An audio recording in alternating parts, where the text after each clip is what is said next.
மேஷ லக்னத்துல ஜனனிச்சிருக்கிறீங்க. மேஷத்தில் ஜனனித்த ஜாதகருக்கு தாயை குறிக்கக்கூடிய மனை 4ஆம் மனையான கடகமனை.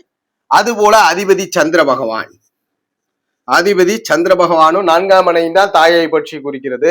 இப்ப மேஷத்தில் பிறந்த ஒரு ஜாதகருக்கு சந்திரன் வலுவிழந்திருக்கிறது. வலு இழப்பு, சந்திரனுடைய வலு இழப்பு எப்படியெல்லாம் இருக்கலாம்? நீசம் பெற்று இருக்கலாம். சந்திரன் ஒருவேளை விருச்சக ராசி, மேஷ லக்னம் விருச்சக ராசியா இருக்கிறாருன்னா கண்டிப்பா இந்த இடத்துல சந்திரன் பங்க விதியில எல்லாம் தாய் இருக்க மாட்டார். தாயோட ஜாதகருக்கு முரண்பாடுகள் வந்து பிரிஞ்சிருப்பார், அல்லது தாயே இல்லாத சூழல், சிறு வயதிலே இல்லாத சூழலை ஜாதகர் சந்திக்க நேரிடும். அப்ப சந்திரனை பொறுத்த வரைக்கும் வலுவிழப்பது மேஷத்தில் பிறந்தவருக்கு தாயார பிரச்சனை பாதிக்கப்படுகிறது. எப்படி இருக்கிறார்? ஒண்ணு இல்லாத நிலை அல்லது பிரிந்திருக்கக்கூடிய நிலை. மற்றொரு அமைவாக 4ஆம் இடத்தோடு ராகு கேதுவோட தொடர்பு. இந்த 4ஆம் இடத்தோடு இந்த சந்திரன் வலுவிழந்து 4ஆம் இடத்தோட ராகு கேது தொடர்பு கொண்டிருக்குன்னா கண்டிப்பா தாய் இல்லாத நிலை அல்லது தாயுடனான கருத்து முரண்பாடு, 2 பேருமே பிரிஞ்சிருக்குது. நிறைய பேர் வந்து தாயார் விட்டு செல்வது போன்ற செயல்கள் எல்லாம் நடக்கிறதுக்கு காரணம் இந்த அமைவுகள் தான்.